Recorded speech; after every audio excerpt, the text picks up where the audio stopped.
Good afternoon, everyone, and welcome to our first event where we are hosting invited guest speakers here at the LRC.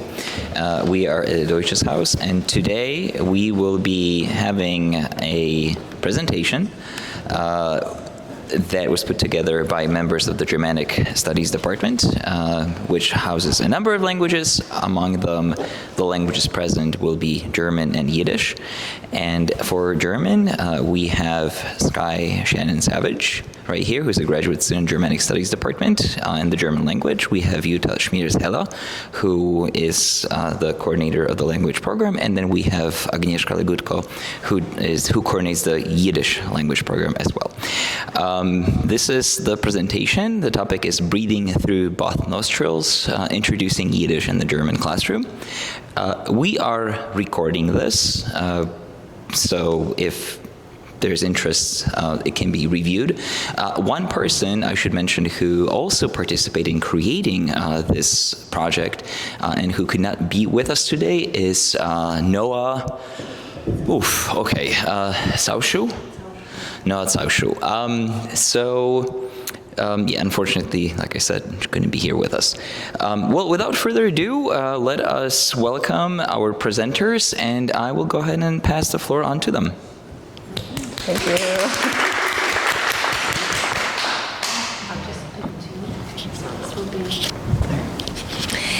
Thank you so much to the Language Resource Center for hosting us. We had a great pleasure and honor to present this talk earlier at NECTAFOL conference. I will leave for you to decipher the acronym. And Simon did part of my job by introducing the speakers. So I will just say that we are incredibly excited to be able to share with you this wonderful project that was co-created by Shannon and Noah with, well, just a tiny little bit of help of our faculty friends, meaning Jutta and myself. So I will now pass it on to Shannon, who will describe the project. Then we'll talk a little bit about the background of, historical background of Yiddish and German pedagogical links. We will impersonate Noah for part of it, and we'll talk about the idea for the project a little bit, and we'll discuss in more detail how the project were carried through. Then we'll have some sort of final thoughts and some time for discussion. All right, Shannon, the floor is yours. Thank you. So actually, before we get into it, if it's okay, can I ask you all to introduce yourselves? Because I don't know some of you, and I would love to know, also because we're talking about languages and the way they relate to each other, it's always nice to hear like what languages are actually present in the room, if I may. Sure, so I'll start. I'm Chris Kaiser. I'm the Associate Director of the Language Resource Center, and I also taught Italian before my current position. I'm Alessandra Saggin. I'm a senior lecturer in the Italian department, and I teach Italian. Okay, thank you. And I'm Barbara Spinelli. I'm teaching Italian for plurilingual speakers, so that's why I'm very interested in this presentation. And teach Italian in the Department of Italian as a senior lecturer. Great, thank you. Yeah, I'm Alexander Boshkovic, and I'm teaching Bosnian, Croatian, Serbian. Awesome, yeah. I'm Aisha, I'm a student in your department, and German, Yiddish, and I teach Yiddish. Amazing. I'm Robbie, I'm also a grad student in German, and I teach German in the department. Hooray, thank you. Okay, this is great. I just like to have a sense of like what are the languages in the room, because part of the project for me is thinking about like language families and how we can really work with related languages in the classroom. So I have a thing that I will press a button. Yeah. So I'm going to speak a little bit about the story of the project, and then I'll actually turn it over to Aggie to briefly kind of give Noah's perspective. I just want to highlight again, Noah really should be here, and we're sorry that she can't be, and her role is really integral to this. So basically, the idea for this workshop all sort of originated in 2020 when we were suddenly all teaching online. Noah and I actually shared an office space. And we had plenty of interactions as just people who shared an office, but we definitely felt like, okay, I'm in the German department, she's in like the Yiddish program, and there was a sense that like we're sharing an office because we're in the same department, but actually we have never otherwise interacted on like an academic level or in terms of teaching. And me, because I'm not a native German speaker, I'm just some random person from California, I had also very little notion of what was Yiddish, right? Okay, it's a Germanic language, I guess, but that's it. And when we started teaching online, you know, we're suddenly like on top of each other in the office, listening to each other teach. We both kind of simultaneously realized, like, wait a minute, we understand each other's lessons like pretty much. Like it's completely mutually intelligible, at least on these sort of beginning levels. And so then we started talking a lot about like, oh, you say this, oh, I say this, or how do you grapple with this, or how is that happening? And we ended up being able to share a lot of materials in terms of, right, she's having an issue with how do I teach this grammar topic. I tell her, here's how I do it in my class. And we realized that actually we had quite a lot that we could collaborate on and share that had just never really been made in any way actionable by the institution or, yeah. So that's kind of the genesis of the whole thing. Yeah, there's going to be nice phone calls. Oh, that's my body. Okay, so I will briefly pause while we get people wrangled up.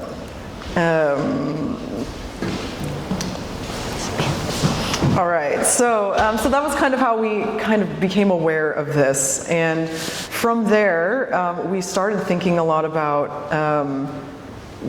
what can we do with this? Because there's clearly an opportunity, especially considering that like the Yiddish program, in terms of like the sheer mass of materials available to work with and to teach from. Like German, great, I can go to any website, I got so much stuff, there's a nice $200 textbook, right, that students can work with, but Yiddish obviously had much fewer materials, and so there was definitely, we just felt there was such an opportunity to have some kind of sharing happening. So my interest in this comes a lot from just the fact that German is not my native language. I've studied many other languages. I've studied Russian, I've studied Japanese. Like, language as a whole is interesting to me. I'm not trying to necessarily like be a purely Germanic representative. And so I'm thinking a lot about like what are the like meta-linguistic aspects of language teaching that can sort of come out from this.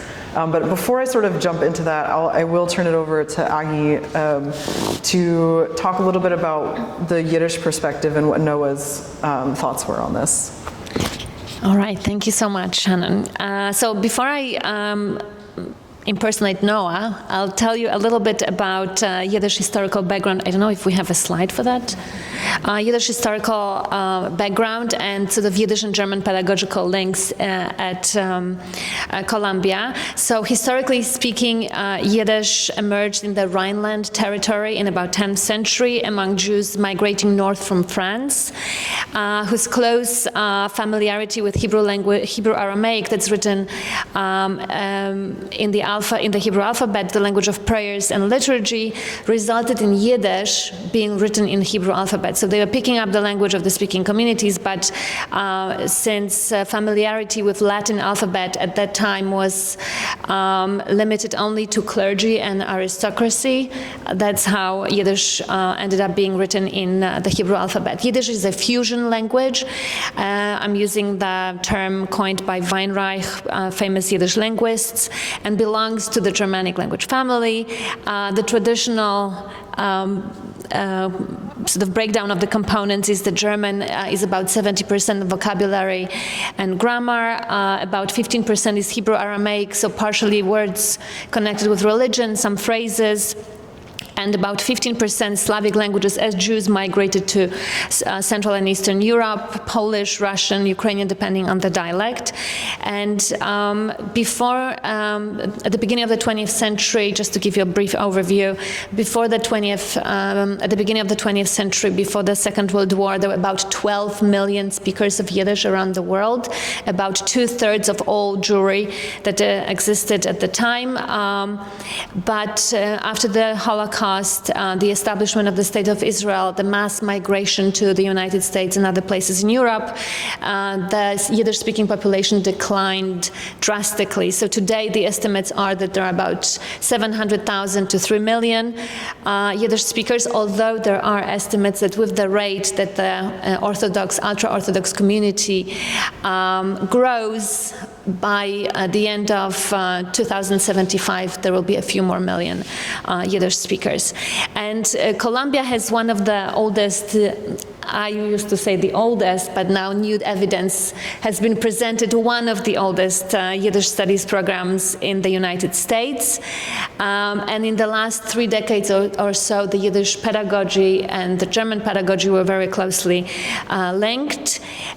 You mentioned the Die Kontakte, the book that's used by the German instructors. One of our previous graduates of the program used the book as an inspiration to create Yiddish materials. So I'll talk about that a little bit more later. And so this is how Noah and Shannon discovered the similarities between the two languages, and especially in pedagogical materials that are shared. So this is this very famous cartoon from Yiddish Press celebrating the fact that in 1952 a Yiddish chair was established at Columbia. This was the first time in America that you had a chair in Yiddish language, literature, and culture, and it was located in the linguistics department originally until it folded in 1981, and then Germanic languages department sort of absorbed Yiddish. All right, so now I'm putting my Noah's hat on, and forgive me, but I'll be reading Noah's notes. So I'll talk a little bit about the idea for the title of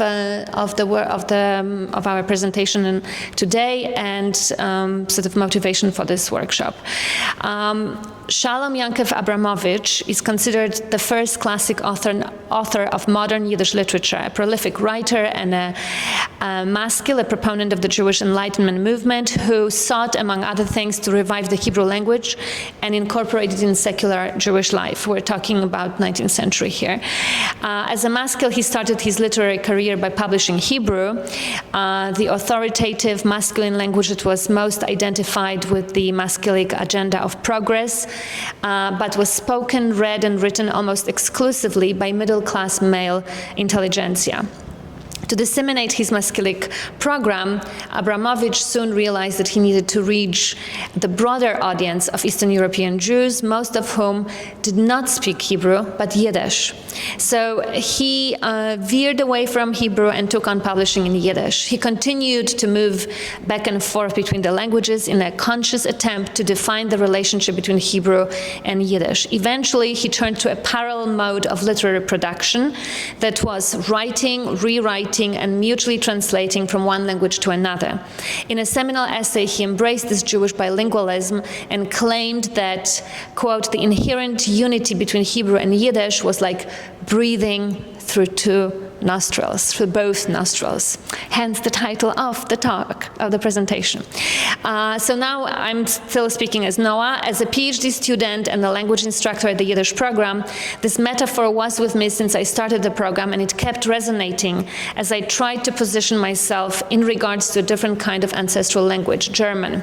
I was curious to see how the kinship and the tension between Yiddish and German translate into the classroom, but was disappointed to learn that the Department of Germanic Languages does not offer classes on Jewish German literature, philosophy, or culture, and the language programs are taught separately in isolation from each other, as if their proximity in the department is by sheer chance.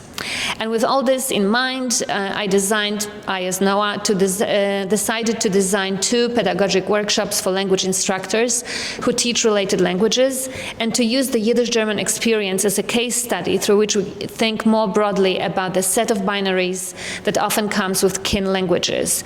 These include Eurocentricity and marginality, imperialism and post-colonial discourses, major and minor languages, and so on.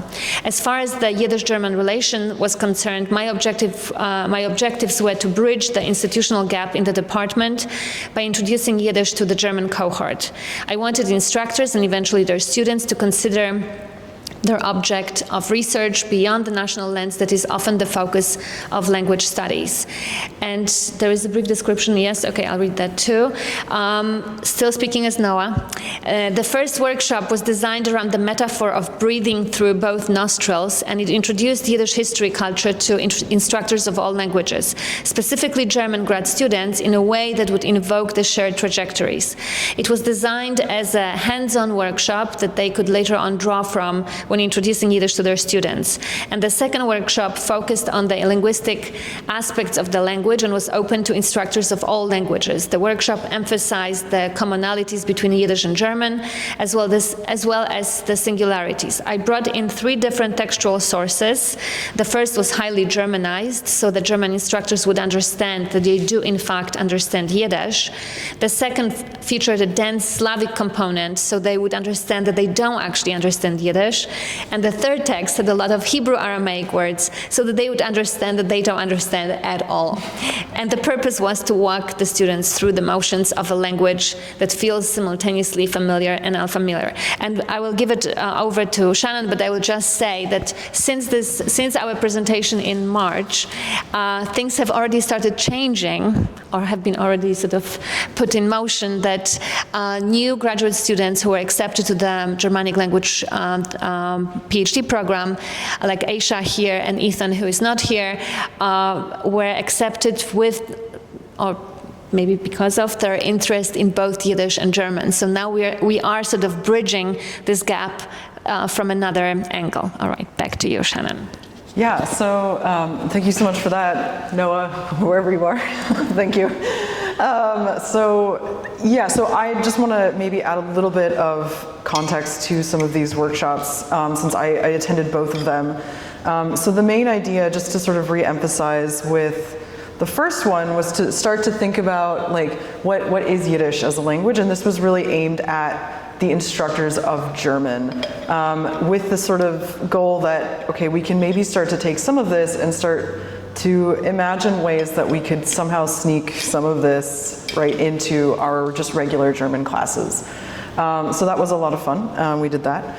The second one was the one where we actually wanted to branch out a little bit into thinking about like what are some of the stakes of doing this kind of work, where can some problems start to arise. So obviously it's really nice and easy to use cognates to think about, look, it's all the same. But then with Noah's example, you can really easily run into trouble if you start to like overly emphasize similarities, and then the distinctions become like unimportant or not clear. That's obviously, we don't want to just have students think that, oh, Yiddish is just like German with a weird accent. Like, obviously it's not, right? So this idea of playing with the cognates, emphasizing first like what is similar, where do we have mutual intelligibility, and then sort of shocking students with like, okay, but just remember, it's not all exactly the same, and there is more, this is a separate language, right? We don't want to reduce it by bringing it into this context. And with the second workshop as well, we wanted to start to think about how can we actually start to apply this to other language pairs? Because Yiddish and German are certainly not the only languages where we can think of one language is taught primarily like with big funded university courses, and another language tends to get less resources. Bosnian, Croatian, and Russian, for example, we could probably think of, I don't know if does Italian have any, what shows up with Italian? French? What? No. Well, there's like Romance languages, but like I'm curious, is there like a dialect or a minor language that shows up? Yes. What is it? No, I mean, you said, sorry, so I cannot hear you very well, but it's, you say if dialects come up during the classes, and sometimes yes, because for instance, we have a lot of heritage language speakers, and they have been exposed to dialects and not to the Italian standard because the migration was before. And then I personally, at the intermediate level, I try to create connections for instance, between Italian standard and some dialects like And so, yes, I would say, yes. Yeah. I mean, I think the maybe for like a future discussion, we can think about like how do we actually reckon with like the dialect question versus like a full language, like how, I mean, those borders can be porous for sure, but yeah, I think it's, so to sort of bring it back to this was exactly the kinds of questions that we were trying to sort of ask and grapple with in the workshop. So I want to move on.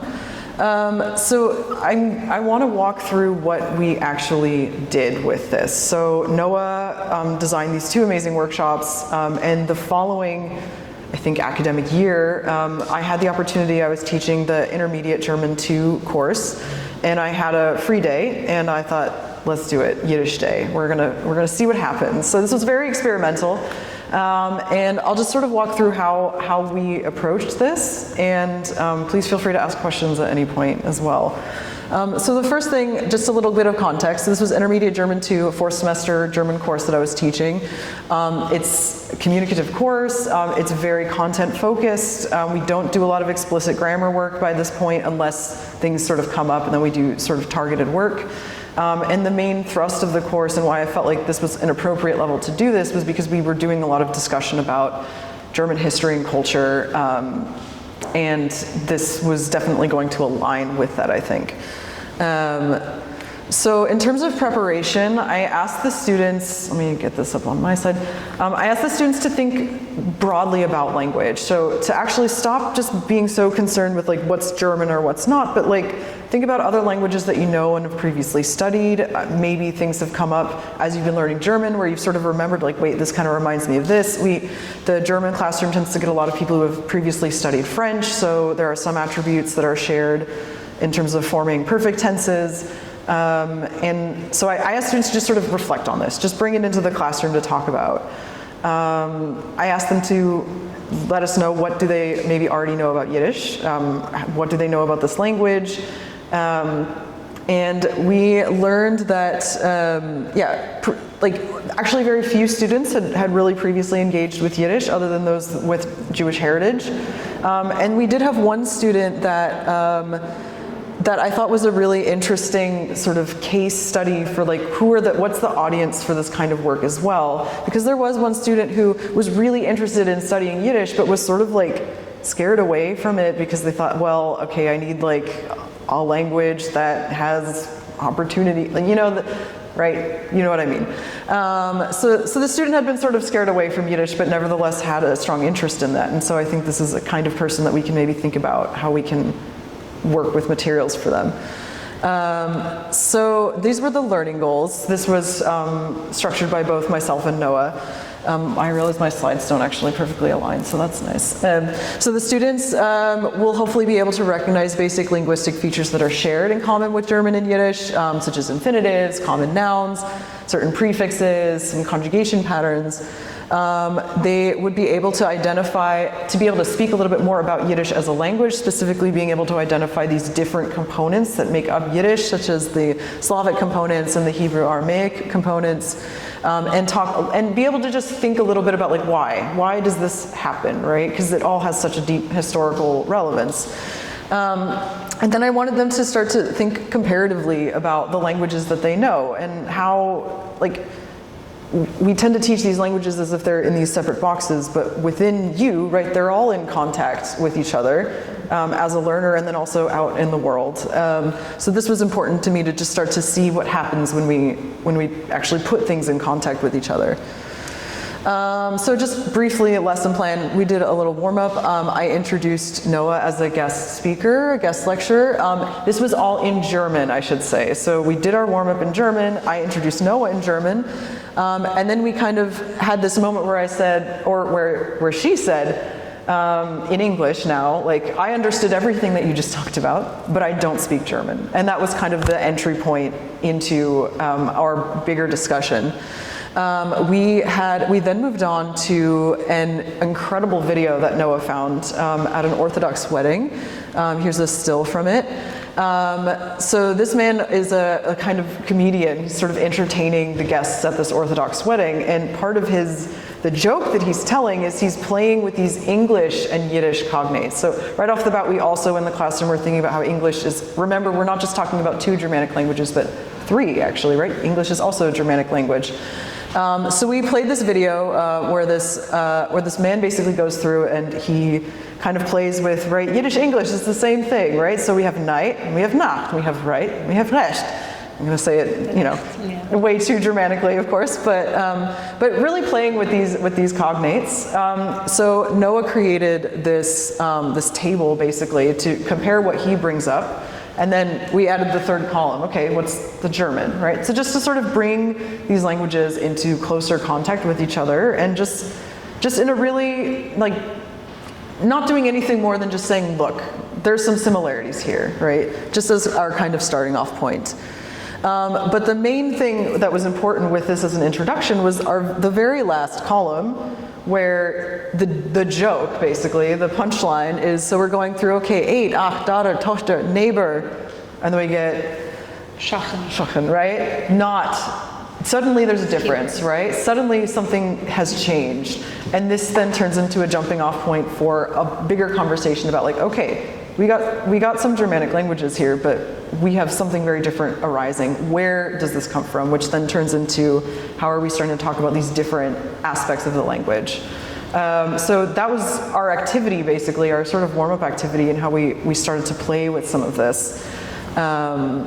Moving on, we then, the whole time it's very open to discussion. I wanted students to just talk, ask questions, start to think about this, start to engage, because this is a kind of thinking and way of discussing language that we haven't really done in the classroom before, because it's very, very focused on like, you're learning German, you're learning about Germany, right? But now we're sort of shifting the focus into let's actually think about language as such, right? We moved into this incredible quote by Weinreich, who was the scholar already named, right, with breathing through both nostrils, yeah. Mm-hmm. Which is just so evocative and says so much. Would anyone like to read it for me? Thank you. You surely remember the anecdote of a Jewish lady who was in labor. Her first groan was the French mon Dieu, then the second in Russian, Bоже mой, and when the doctor heard Gott in Himmel, he knew that the real throes had begun. Yeah, so it's such a great quote, and it's very evocative, right? And right off the bat, we wanted this. So this question at the bottom was exactly what I asked students, right?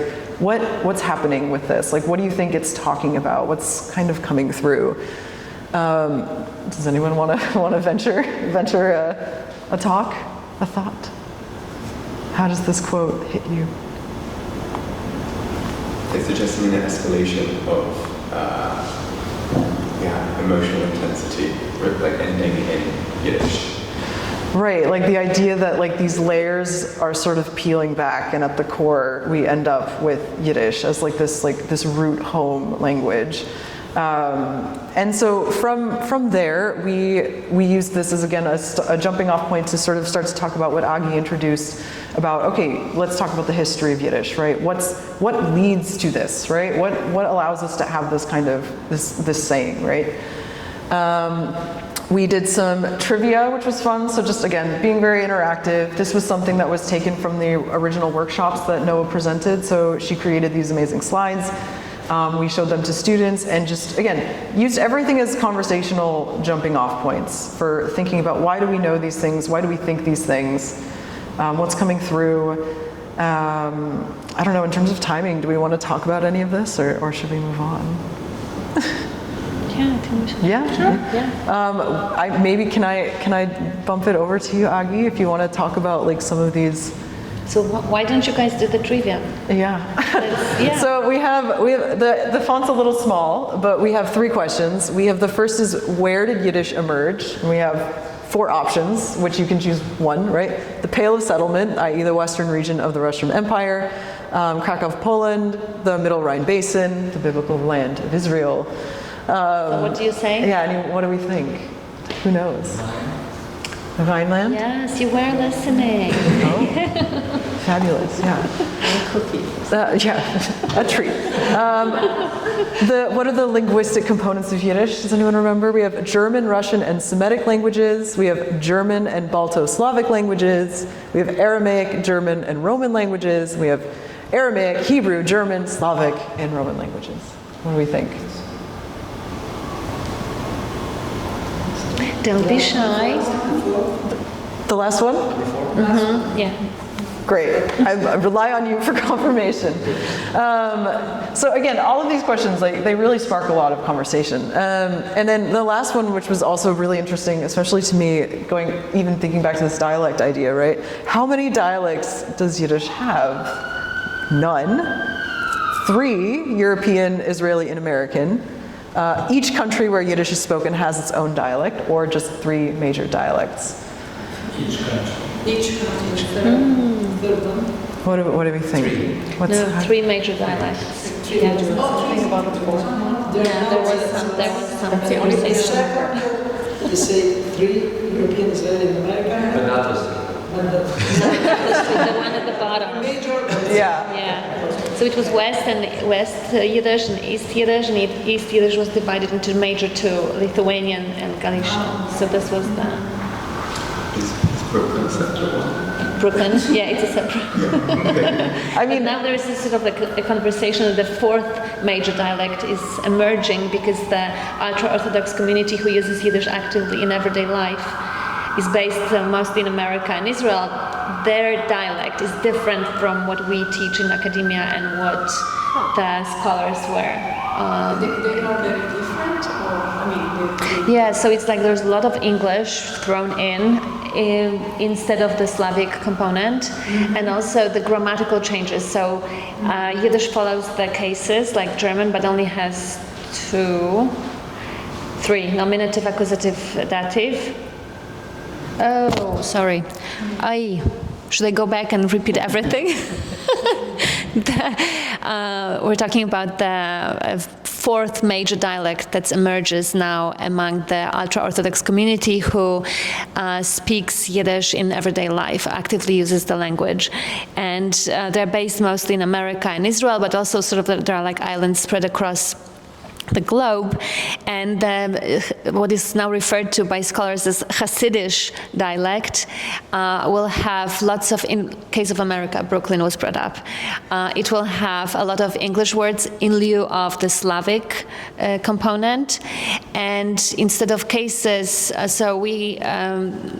sort of Klartsprach standard Yiddish is 3 cases: nominative, dative, accusative, and we're teaching that and demanding that our students follow the rules. The Hasidic speakers of today will say da, when instead of going into dem or das or da.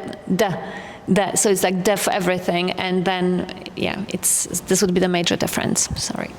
No, yeah. I mean, that's exactly what is interesting about doing that. And I think my sort of broader point with all of this is that these are exactly the kinds of things that we can talk about in a language classroom, and I think we should. I mean, that's kind of my soapbox. So these are all things that students are super interested to learn about and think about, and so finding ways to create these conversations can be really fulfilling, I think. Okay, I won't say too much about this. So we introduced those aspects of Yiddish. I selfishly inserted this into our Yiddish day because I wanted students to also think not just about like currently, like where we have sort of different related languages, but also think back historically, the way that language changes over time, and see like what remains familiar, and just think about this process and just to look at it, because when else do we have the opportunity to sort of bring this up in the classroom? So this was interesting to me. So I just brought in some very, very old German and had students basically read through it and just see what they could make of it.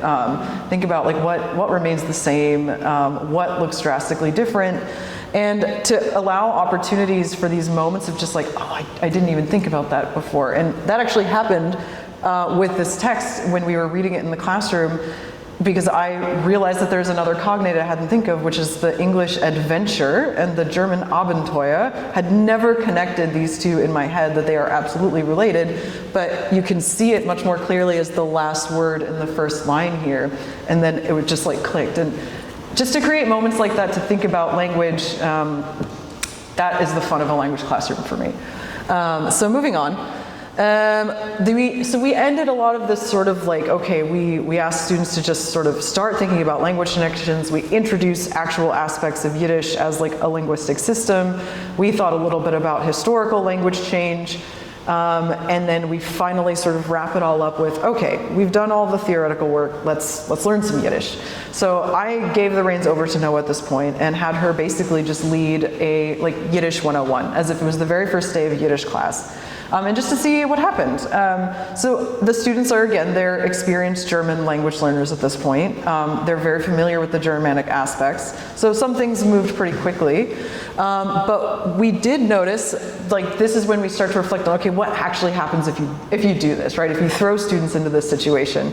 The first thing is, of course, pronunciation, right? Their instinct is to immediately stick with this, like, very Germanic pronunciation, and it's really hard to actually shift into, like if the word is the same but the pronunciation is different, that definitely proved to be like one of the trickier things.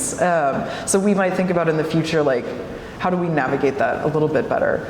But again, thinking of like moments that were able to happen in the classroom because of just sort of opening it up like this. We had another really cool moment where do you know what the word is that is being referenced here with the Arabic? I can't. Shalom Aleichem. Okay, yeah. So we had a student with some Arabic background who immediately noticed, wait, there's a similarity here with Yiddish. He's obviously that doesn't happen in the German at all, but it's showing up with the Yiddish.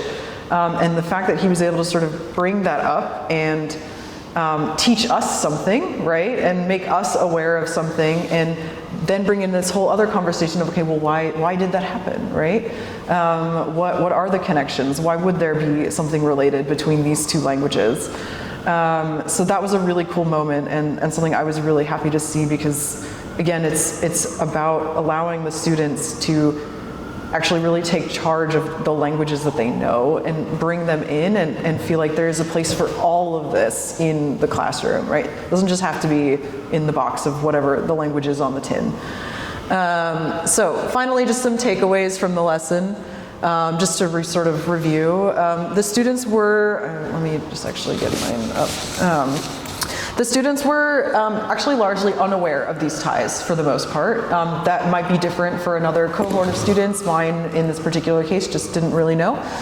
So this was great to just make them aware of this. They would have no other way of becoming aware of it if we hadn't done that for them. Starting to think about, for me, like, this was also a great exercise, like, how can I start to move from, okay, I'm learning German to I'm learning a Germanic language, and actually the structures that I'm learning can actually be applied in other places. Like, my learning German has done me loads of good for getting me started with Dutch or with Yiddish or etc. Secondly, the students, let's see, what did I even say?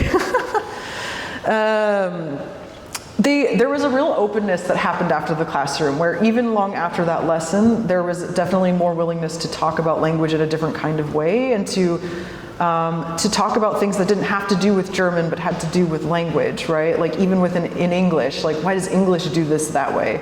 And that was really gratifying to see.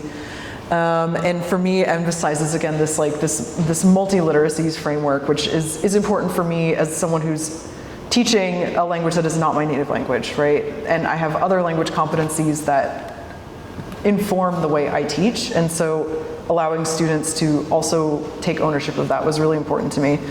And then finally, I think in language classrooms, students often feel that it's not so much like intellectual work, right? They're just like learning grammar, learning vocabulary, talking about themselves, talking about their hobbies, right? Maybe they eventually start to like learn about the country that they're in, but I think a lot of students do feel that this is fairly distinct from, again, these are not my opinions, but like distinct from like the sort of higher level thinking that they get to do in other classrooms here. And I think this is a way where the students that need and want to be more intellectually challenged and feel like the language learning that they're doing is just as big, right, as the other work that they're doing, this could be a good way to sort of to bring in those stakes to the language classroom. I'm going to stop talking there, I think. I talked a lot. That was the point. So we have some ideas for next steps. Does anyone have any questions or comments on any of this, or has anyone tried anything like this in their classrooms? I'm very glad that you are doing this work. I think it's amazing because I think I was listening to you and I was thinking about two key points. First of all, that you pointed out the fact that we need to move away of consider the language as just the functional or operational aspect of the language, while behind the languages there are so many beliefs and values and other interesting aspects to explore. And this is, so I really appreciate your work and doing this kind of work the elementary level, so it's still more challenging. The second point is I think it's very important to quote that Stenos, who is researchers on plurilingualism, she says that if you treat students as monolingual, they will behave as monolingual. If you treat them as plurilingual, they will behave as plurilingual, and this is a clear example. What was the researcher's name? Stenos. Stenos. C-E-N-O-Z. Okay. Thank you. Yeah, I wasn't. I can send you also the article if you want to read it. Yeah, I would love that. These are the main point of multilingual education. Is really the key points. Yeah. And you mentioned the multiliteracy approach, and multiliteracy approach has been. It became like a method, but most recently, the author of the New London Group, some of the authors who participated in designing this model, they really focus on the importance of critical literacy, which is exactly what you are doing, and also they are focusing on the importance of languages in education, and in identity development. So it's not a matter of language education, but the importance of languages in education, which is exactly what you are trying to explore, and what I'm trying to explore. I've been working on that for maybe 8 years. Amazing. In different contexts, European and also in the United States. And so I thought I developed my approach, and I started with cognate and more focus on cross-linguistic transfer and all these things. But then I also moved to take into consideration the identity, the development of identity through languages, which is another aspect that is very important. We can talk about that later because if you are interested, I think I have some probably suggestions in terms of publication. Yeah, no, definitely. Thank you so much. Yeah, this is it's a yes. Just to confirm all of that. Yeah, I mean this is definitely one of my main interests, and one of the questions that I also have for thinking about language learning at the university level generally is what are the learning goals that we have for students for an entire semester, and how does that relate to the way that language courses are sort of justified, like their existence within the structure? I mean, we hear all the time, unfortunately, about language departments being the first thing that loses funding, and I feel like a lot of that has to do with. I mean, I don't want to. I'm certainly not assigning blame, but I really feel like if we were able to articulate better the sort of meta-linguistic skills that students are developing in these classrooms, we could make a better justification for why these courses are important. Because if we're still sort of caught on a successful outcome is the student achieving fluency, most of the students are not going to, but that doesn't mean that their time in the classroom wasn't valuable and that they didn't gain like really meaningful experiences and skills. We just need to be able to put that on paper. Like what is it that they gained that actually doesn't have anything to do with German specifically or Yiddish specifically or Italian specifically, but there's a much broader skill set that they're achieving that's I think just remains way too implicit, and we can make it explicit. Yeah.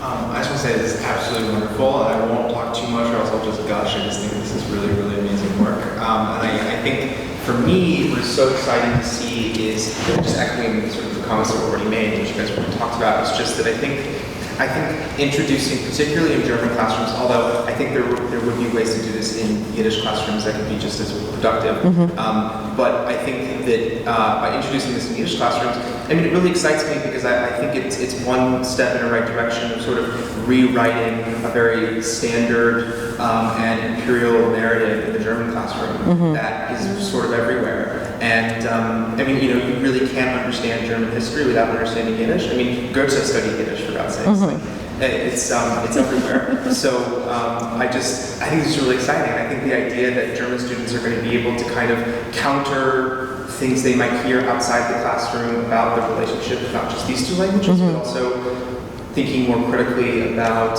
how quote-unquote language is developed in the first place. Right. It's rarely kind of apolitical, out of nothing system. So I think this is really fantastic, and I might have some questions. I think the biggest question for me is I would love to hear more thoughts about how this might work in the other direction, if anyone has any, just in the Yiddish classroom, and sort of how might you continue teaching students more about the role of language generally? Yeah. How might that look in repeated sessions, and how can that maybe be incorporated into the curriculum more broadly? It's a huge question, not expecting any specifics, but my mind's racing, and this was great, so thank you. Thank you so much. No, that's really, really great feedback to hear. I will let other people talk, but I just want to say thank you for being here, because Noah and I are old.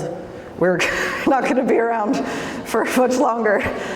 So like we really need people to help like keep the project moving forward. And I think that's what we all are hoping to do with this idea of next steps is really maybe think about future workshops that we can put together, like in our particular sense of like, okay, continuing to make Yiddish explicit in the German classroom, think about ways to do the reverse direction, as you say. And then maybe start to think about actual like lesson plans that we can start to formalize in a sense. I will stop talking there, and I will, yeah. No, it's okay. I mean, the whole idea of this presentation really was to take an extra step into this collaboration. And I think for Agi and me, it was really, we wanted to facilitate this. And I mean, most of what Agi has said today was being Noah, and our role is really minimal here. We facilitated this conference presentation, also the workshop, so it's only befitting that we don't really say that much. I mean, we had a little about our programs, but I think by now you know our programs, and no, we don't have, I mean, we can go back to it, but at this point it just didn't fit in the moment, and it's fine. I have the URL code, but you have to kind of log in so you can look at it, just to see what the makeup of our department is in each program. But the idea really is, to take this a step further, but we do need help with this, because this, and people who are interested in doing that. As we thought about this, where do we go from here? We put down a couple of ideas that we could do, and I think having Aisha and also Ethan in the program who can do both things, that's an incredible value also, and a wonderful thing to have happen. So, so we're counting on you guys very much, and also think about how can this be in the reverse, and I thought it was interesting also, you said there's a lot of like an imperial, aspect to everything in German, but I think there is also historically an incredible level of shame about anything related to Judaism, and I think it's maybe time that we need to overcome this and really embrace this rich heritage, and I think this is still not happening, and it is time to do this because it opens up so many wonderful new avenues. So this is what we thought about, have a workshop for all of our graduate students, so maybe that is something where we can come up with concrete ideas of, how we can, first of all, try this out at the higher levels and make it available for everybody, maybe do peer class observations just to go and have this experience that you had in your office, where you sit and like, oh, and, I think we pointed out that it's usually the other way around, so that no one knows enough German to know that she'll understand it is one thing, but for the other side, the German side, to realize, oh wow, Yiddish sounds very much is less frequent, or maybe get the whole department. To participate in a workshop, also having a lower level adaptation that maybe also is a little bit more in a meta-linguistic sense, talking about it less German, that's fine, can still have a little shock lesson in Yiddish, We also thought about, which you didn't do at the time, but, as a next step, have an exit survey for the students just to see, how they felt about the experience, to get some more data. And then we have Zoom into other German programs, and I have to admit, LES tours. Lower East Side tours, I could not think of what, so there you go, the tenements and everything, I guess, right? Mm-hmm. So these are some ideas that we've thrown around, but realistically, we have not gone there yet, so I'm looking at, But, and I think, we had a couple of just general questions, but, anything, if you have any questions, we don't anything, really we don't. But we also have a couple of resources that, we thought, might be helpful. Some more here. We have There's Yiddish thank you and a German thank you.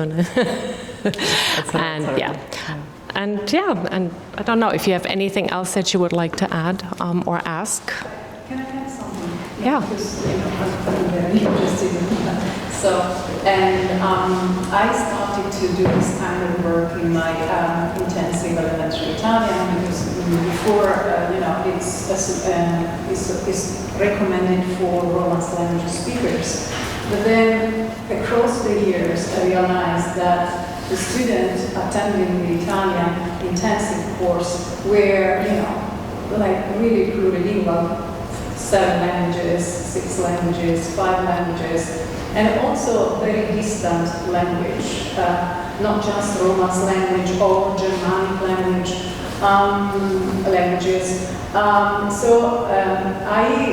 I always ask myself some questions. Why do I have to limit this to Romance language speakers? Because I was surprised doing a similar work. I create also video materials for Columbia, and they are published in the YouTube channel of Columbia University. To talk about relationship across languages due to political reasons, and to have students think about something else, why there are similarities, not just meta-linguistically, but in terms of history they share and so forth.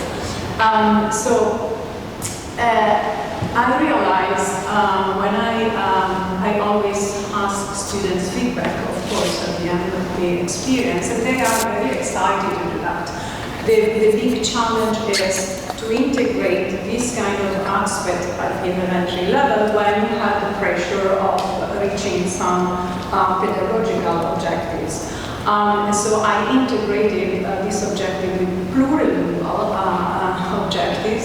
But I always focus on Romance language speakers, and I remember the comment of a Chinese student because I accepted her, even though she knew just Mandarin and English. And I said, you know, I know Latin. And I said, okay, fine, Latin is okay, but probably it's not enough according to my experience, but you can stay. And she stayed at the end after all this work that we have done. In the final evaluation, she said, I don't understand why this course should be suggested just for Romance language speakers, because I think that this kind of course are important for any language speaker.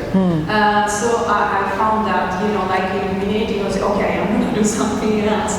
And so I tried to develop, you know, my approach, and across the 8 years, I, you know, added many components. And, you know, but if you are interested, I can talk about my experience. Of course, this is intermediate level, so you can develop, you know, a different kind of probably a level of critical thinking, because, you know, they have a solid base of the work, the language. At the elementary, you have to combine so many things. So, but I think that the work is worthwhile, and sometimes challenging because they are not used. They think, okay, we are here, and, you know, I learn Yiddish, but, you know, I don't know, I'm interested, but it's not beneficial because they always think this way. And so the video that I developed for with the grant of the provost, the office of the provost, was about that. I tried to change a little bit the way to see languages, starting from the beginning, and so. Yeah, I mean, I think that's incredible, and I'm really interested in that work. And a lot of this also, right, comes from the differences that we all see in an elementary classroom from students that, right, the definition of the elementary classroom is that, okay, every student should theoretically be at the same level. They all know, for my case, like 0 German. They all have 0 German, but one person has never studied another language before, and another person has studied 5. They are not at the same level, right? There are actually 2 like very separate skill sets that they each have, and being able to make that explicit in part of the class design, I think, is really important, and I think connects to like how do we actually wake up a different way of thinking. Because some students, they get there, right, just from overloading themselves with language classes. I was one of them. I took so many language classes in my undergrad, and that's how you sort of get to this awareness. But that shouldn't just be something that only some students get to. I think it can be an explicit aspect of the teaching. It's interesting about how, you know, you know, starting from the beginning to see how they develop awareness about this aspect of languages, and, you know, are so important in the contemporary society for many reasons, not just to go to a bar and order a cafe or cappuccino. I mean, this is, you know, a very simple example, but, you know, I think that I saw that they developed, and they were very interesting. And because the video was about the importance of plurilingualism in the globalized world, and about, you know, skills that we have to develop to become a globalized citizen. So there are many concepts that I try to, you know, to integrate in this kind of pedagogical journey.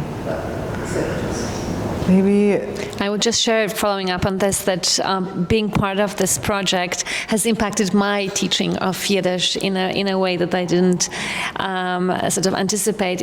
Because I've been I've used cognates to bring sort of confidence into students. Right, you already know some words, you can recognize them, but I never really. I know that English is a Germanic language, but I never really thought about English as a Germanic language. So after this workshop, I've been sort of bringing this to my students' attention, and also talking about how these languages overlap. So some people will share experiences that they go, and this is also my own experience. My German is now, I can understand, but I can't speak anymore. And when I go to Germany, I will speak Yiddish to people, like, you know, in a restaurant or and they will understand. They will give me a look that there is something off, like, you know, but they can understand. understand.